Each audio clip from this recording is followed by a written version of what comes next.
بسم اللہ الرحمن الرحیم۔ گھر میں سکون لانے کے 5 اسلامی طریقے۔ گھر ہے لیکن سکون نہیں، لڑائیاں، ٹینشن، بے برکتی۔ اگر آپ چاہتے ہیں کہ گھر جنت جیسا بن جائے تو یہ 5 اسلامی طریقے اپنا لیں۔ نمبر 1، سلام کو عام کرے۔ حضرت ابو ہریرہ رضی اللہ عنہ روایت کرتے ہیں، رسول اللہ صلی اللہ علیہ وآلہ وسلم نے فرمایا، آپس میں سلام کو عام کرو۔ صحیح مسلم حدیث نمبر 54۔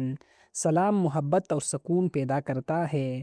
نمبر 2، گھر میں نفل نماز پڑھنا۔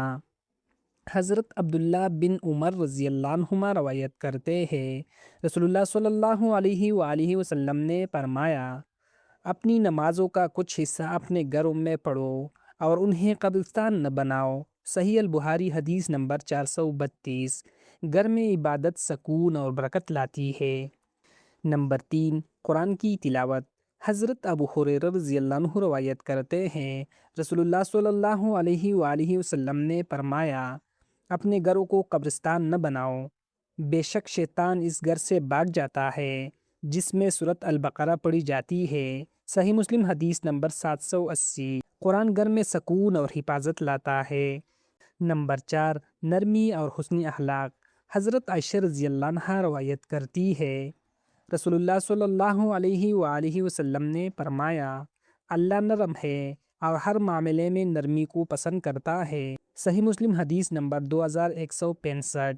سختی گھر کو توڑتی ہے، نرمی اسے جوڑتی ہے۔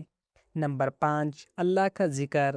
حضرت ابو موسیٰ اشعری رضی اللہ عنہ روایت کرتے ہیں، رسول اللہ صلی اللہ علیہ وآلہ وسلم نے فرمایا، جو اپنے رب کا ذکر کرتا ہے اور جو نہیں کرتا، ان کی مثال زندہ اور مردہ جیسی ہے۔ صحیح البخاری حدیث نمبر 6407۔ ذکر گھر میں روحانی سکون پیدا کرتا ہے۔ قرآن پاک میں ارشاد باری تعالیٰ ہے، سن لو، اللہ کے ذکر سے ہی دلوں کو اطمینان حاصل ہوتا ہے۔ سورۃ الرعد آیت نمبر 28۔ خلاصہ، گھر میں سکون لانے کے 5 اسلامی طریقے: سلام کو عام کرے، گھر میں نماز پڑھے، قرآن کی تلاوت کرے، نرمی اور اچھا اخلاق اپنائے، اللہ کا ذکر کرے۔ یہ صرف نصیحت نہیں، یہ نبی صلی اللہ علیہ وآلہ وسلم کا بتایا ہوا گھر کو جنت بنانے کا طریقہ ہے۔